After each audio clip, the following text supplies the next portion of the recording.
Haluaisit sä päässä kelkkailemaan Ruotsin vuoristoon? Loistavaa. Löytyykö sulta oma tai vuokrakelkka? Aivan mahtava juttu. Mites ajavarusteet? Hyvältä näyttää. Mites, onko sulla kommunikointiasiat kunnossa? Hieno juttu. No mutta, missä on sun lumiturvallisuusvarusteet? Mitkä? No koitapa loikata vielä kertaalleen. No nyt alkaa olemaan setti kunnossa. Lumirilta saat vuokrattua kelkkojen lisäksi nyt myös lumiturvallisuusvarusteet sekä radiopuhelimet.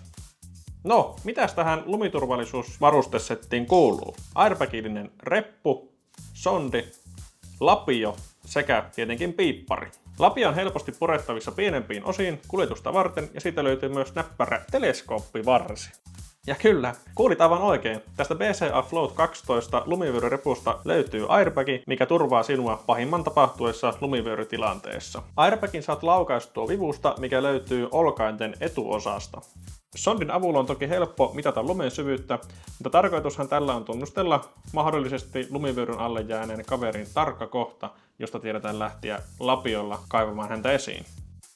Piipparin avulla löydät helposti kaverin sijainnin, tai vastikään mikäli sinä satut jäämään lumivyöryn alle, sinut löydetään vyöryn keskeltä. Sen jälkeen sondilla pääset tunnustelemaan, missä kaveri sijaitsee tarkalleen, ja ei muuta kuin lapiolla töihin. Ja tällä paketilla alkaa setti olemaan viimeisen päälle kunnossa. Kelkan, lumivyörytarvikkeet sekä radiopuhelimet saat nyt vuokrattua helposti osoitteesta lumirent.fi.